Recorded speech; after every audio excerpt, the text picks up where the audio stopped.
As we've already heard today, we do have a statutory requirement. 403706 does require us to meet 75% by 2020. It is a pretty lofty goal. We do have some interim goals to reach also. We have reached our first goal of 50%, and that is of 2014, so we're really excited about that, but of course we do need to continue forward. What are the challenges? Here in the state, some of the challenges we are seeing, and again, we have heard this numerous times today, single stream recycling, the infrastructure associated with single stream recycling, the contamination issue associated with single stream recycling. As far as materials recycling are the markets, or as Henry was saying, our dance of pies, construction and demolition debris, and organics. We also have a challenge of commercial recycling.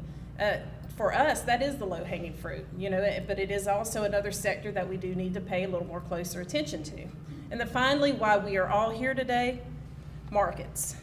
Again, what are some of the issues that we've heard today? We've heard the global economy, the low growth in demand. We've heard, of course, China's Operation Green Fence, lower oil prices, the increase of the dollar, and lightweight packaging. Again, all of those continuing to be an issue around the state, not just locally, but nationally. Strategies for DEP. How do we think we can help you guys going forward? Some of the ways to work with counties to utilize secondary outlets. Again, stop looking at where we can ship all these items to. Maybe we can use these items locally. Organics, as Chris was saying, is a great opportunity and a must. You have the transportation costs. Glass, another one of those areas. Maybe, again, we can find some local opportunities for you guys. Working with universities. A lot of universities do have advanced degree programs. There are some opportunities there that us at the state are going to reach out to try to connect with some of the local governments. Working collaboratively with other states, seeing what other states are doing, and maybe we can glean some knowledge from the other states and work some of the programs that they've been working to assist their local governments.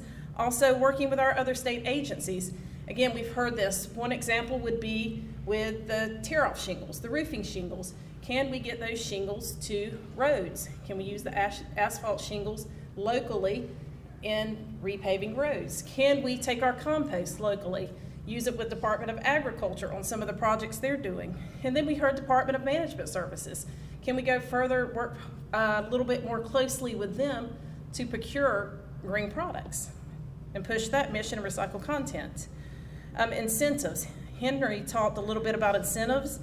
We don't have grants anymore, unfortunately, except for the small county grants that are still around, but we don't have the large recycling and education grants. We do have a loan program. Also, there are some tax incentives for recycling equipment with the state. So, we do have a couple of incentives. And then legislation. Legislation has the potential to help minimize waste disposal and increase recycling markets. Looking at the state as a whole, we need to continue to focus on improving recycling. Again, many of our speakers have had some really good ideas today for improving the markets here in Florida.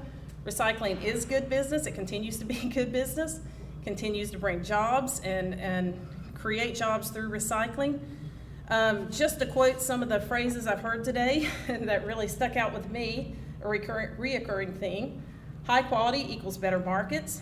We've heard capacity, we've heard slow growth, we've heard cyclical, we've heard price trend line, we've heard slow recovery, the right thing to do, and China, China, China. We've heard that numerous times today. We do need to focus on reducing contamination through continued education and improving our infrastructure, but we also need to ask the question, are we willing to put measures in place to hold our customers accountable in order to get cleaner, more marketable recycling streams? Also, are we willing to put forward the resources needed to improve our infrastructure? We need to continue to grow recycling through working with our commercial establishments around the state. And we also need to focus again on our organics and construction and demolition streams. Those are our largest waste streams. A couple other quotes just to close out here. Kind of encouraging quotes for me. Patty Hamilton, she said, a recycled material is a material that has value. I really appreciate that. Mitch said revenue is disposal based, very true. And then Ray, nothing like a good partnership. We've had some, us with the state have had some wonderful partnerships with many of you guys. We continue to look forward to working with these partnerships. One of our partnership series that we are working towards, and Chris had alluded to this earlier, we are working towards Organics in Florida, the Path Forward. It is a partnership with the Florida Recycling Partnership and the Recycle Florida Today. We do have a couple of webinar series coming up, and we're concluding this series on June 14th at Recycle Florida Today conference. We did send out registration information yesterday, I think. So if you're interested in getting this information and you weren't on our mailing list, please let us know. Give us your card or contact us. We can provide you with that information.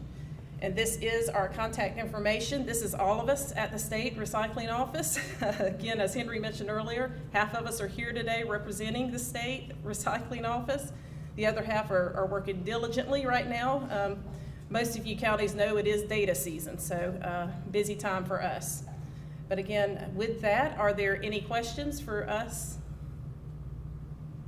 If not, thank you very much.